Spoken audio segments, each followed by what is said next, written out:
respected Ayub sir, ZDO Tatri, SHO sir, PMO sir, Vikram sir, management committee kids garden playway school, parents और प्यारे बच्चों, first of all good morning और साथ ही साथ congratulation की annual day event को host करने के लिए और बच्चों की पार्टिसिपेशन के लिए।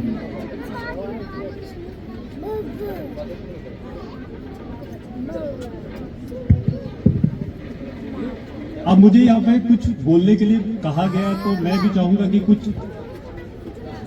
जरूरी चीजें जो मैं आपके बीच में रखूं। जैसा कि सब लोग जानते हैं कि किड्स गार्डन प्लेवे स्कूल एक सोच थी जिसको एग्जीक्यूट किया गया 2015 में।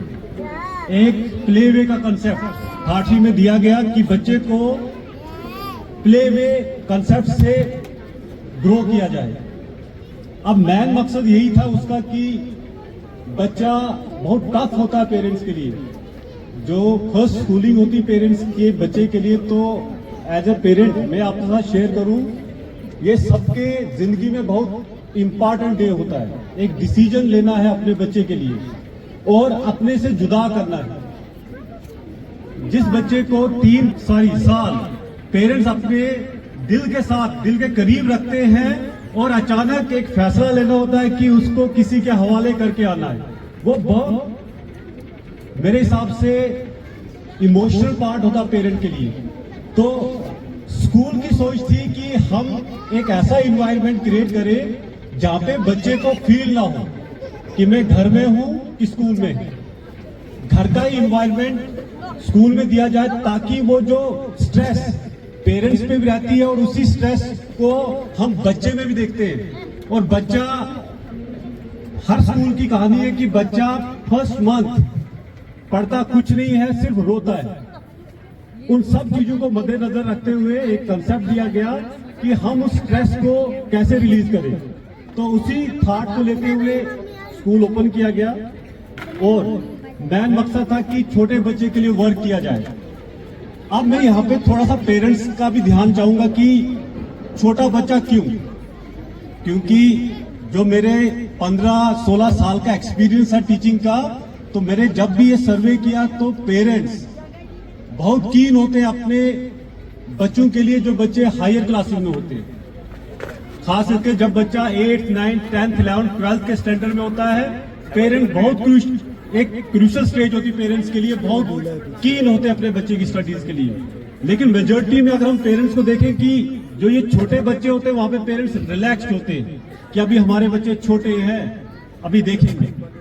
तो उसी चीज के बारे में मैं थोड़ा 2 बातें रखना चाहूंगा आपके बीच में। देखिए, कोई भी काम एग्जीक्यूट करना है ना, उसके लिए ट्रेनिंग मस्ट है। बिना ट्रेनिंग के आप कोई भी काम नहीं कर सकते। अगर हम अपनी आर्मी की एग्जांपल दें तो कोई भी आर्मी में जाके डायरेक्ट किसी जंग को नहीं जीत सकता अगर पहले उनकी ट्रेनिंग ना हो। तो इसका मतलब है कि कोई भी पार्ट, कोई भी अचीवमेंट है, विदाउट ट्रेनिंग और विदाउट प्लानिंग नहीं हो सकता।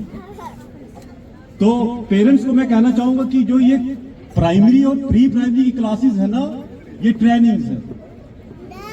और ध्यान में रखना है कि गवर्नमेंट सबसे ज्यादा खर्चा ट्रेनिंग में उठाती है। वैसी एजुकेशन भी ऐसे हासिल नहीं हो सकती अगर एजुकेशन का एग्जैक्ट मायने मालूम ना हो। एजुकेशन का मतलब है कि हम बच्चे को ट्रेन कर रहे हैं। तो ये जो अर्ली स्टेजेस की ट्रेनिंग है ना, ये बहुत जरूरी है बच्चे की लाइफ में, जहां पे हम लोग कहीं ना कहीं पे लूप होल्स रख लेते हैं कि ये सोच के कि अभी हमारे पास बहुत वक्त है। तो इसलिए मैं भी चाहूंगा कि पेरेंट्स हायर क्लासेस में तो कीन हो, लेकिन उससे ज्यादा कीन रहे ट्रेनिंग टाइम पे, क्योंकि ये जो लोअर स्टेजेस है ये ट्रेनिंग है हायर क्लासेस के लिए, और इसके लिए पेरेंट्स को बहुत ज्यादा कीन रहने की नीड है। और साइंटिफिकली अगर हम देखें कि ये जो स्टेज होती है ना, ये मैक्सिमम जब मैं पेरेंट्स से बात करता हूं तो पेरेंट्स बोलते हैं कि ये जो छोटी स्टेज के बच्चे होते हैं बहुत क्विक लर्नर्स होते हैं, बहुत तेजी से सीखते हैं। और उसका एक रीजन है। देखिए, ये जो सोच समझना है ये डिपेंड करता है ब्रेन के ऊपर, और ब्रेन डिपेंड करता है नर्व सेल्स के ऊपर। तो नर्व सेल्स की भी एक कहानी है जो मैं आपके सामने रखना चाहूंगा। नर्व सेल्स की एक कहानी क्या है कि नर्व सेल्स एक ही टाइम बच्चे की बर्थ के साथ वो भी बर्थ लेते हैं, लेकिन नर्व सेल्स की एक और लिमिटेशन है कि वो फिर ना लाइफ टाइम रिपेयर हो पाते हैं ना वो रीबर्थ होते हैं। इट मीन बच्चा जब पैदा होता है वो नर्व सेल्स के साथ पैदा होता है, उसके बाद अगर वो नर्व सेल डैमेज हो, अनयूज्ड हो, आप उनको ना रिपेयर कर सकते हैं ना उनको रीबर्न कर सकते हैं।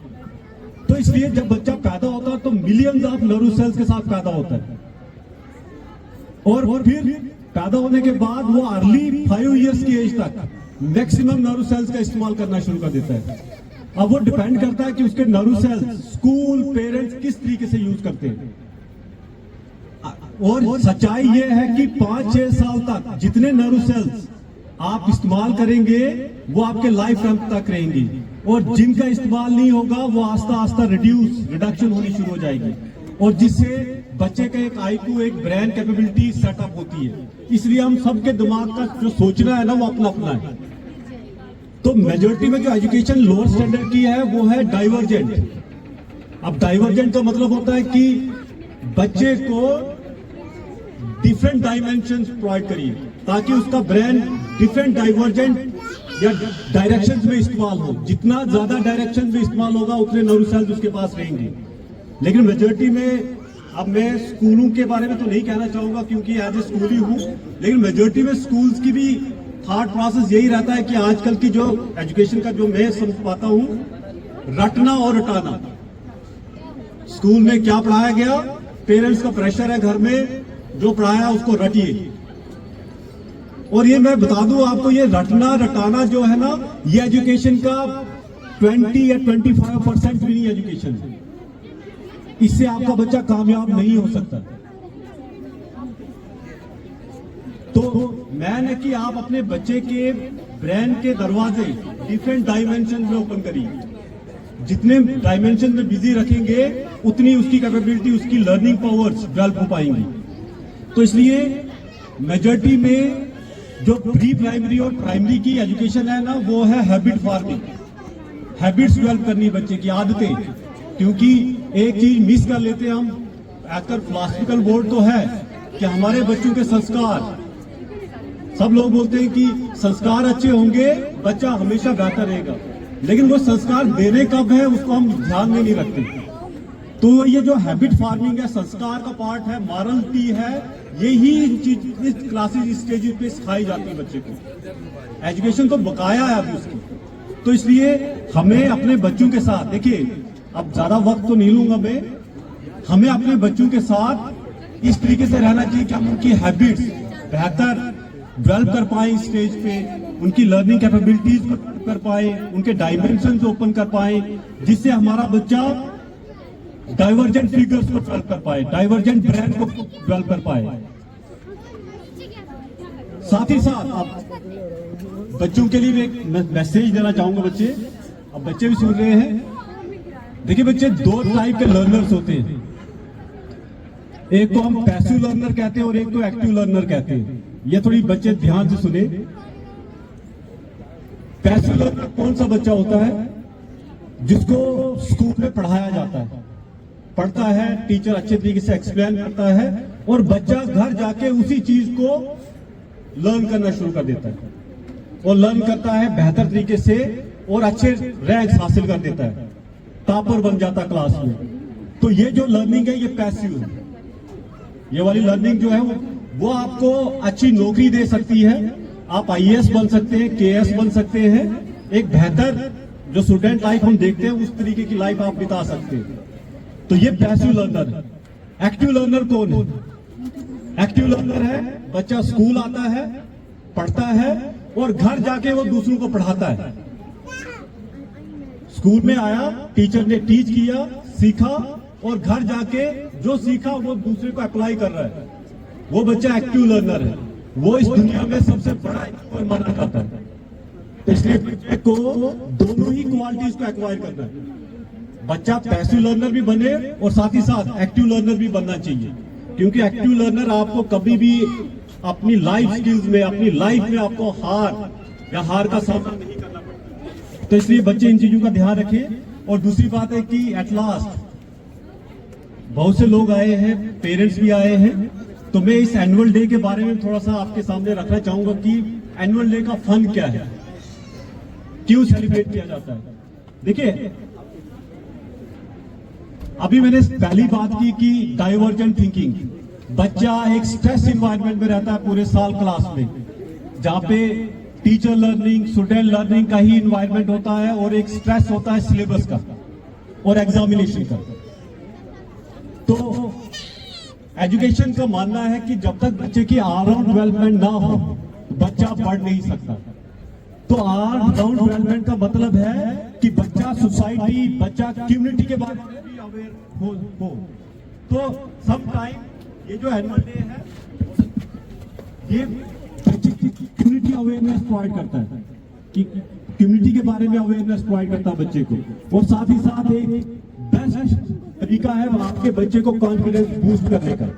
क्योंकि अगर आप देखें, मैं भी देख रहा था, बच्चा यहाँ पे सबसे ज्यादा जो नजर थी वो बच्चे के अपने पेरेंट्स की तरफ थी।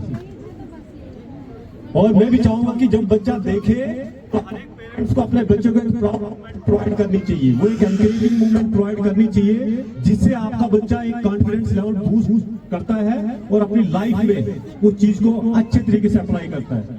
तो समहाउ कॉन्फिडेंस लेवल को कैसे बूस्ट किया जाए, बच्चे की परफॉर्मेंस, बच्चे की एक्टिविटीज, बच्चे की मोटर डेवलपमेंट कैसे की जाए, उन सब चीजों का जो कुल मिला के है वो ये। तो इसलिए मैं चाहूंगा कि सब पेरेंट्स अपने बच्चों की हौसला अफजाई करें, चाहे वो कैसा करता है। आपका काम है कि आप अपने बच्चे को प्राउड फील करवाएं कि हम आपके साथ हैं, आप जैसा भी करें हम आपके साथ हैं। तो सबसे बड़ी बच्चे को जो बैग होती है ना, वो किसी की नहीं होती, वो उसके मदर की और उसके फादर की होती है। तो हर एक पेरेंट्स को इन चीजों को ध्यान रखना चाहिए। तो ज्यादा मैं, क्योंकि बच्चों की एक्टिविटीज है, बच्चों के प्रोग्राम्स है, मैं ज्यादा वक्त नहीं लूंगा। इसी इन अल्फाजों के साथ मैं आप सबका एट लास्ट थैंक यू अदा करता हूँ, चीफ गेस्ट का थैंक यू अदा करता हूँ, मेहमानों का। आप आए और हमारे बच्चों की हौसला अफजाई के लिए आपने अपना प्रीशियस टाइम निकाला। Thank you.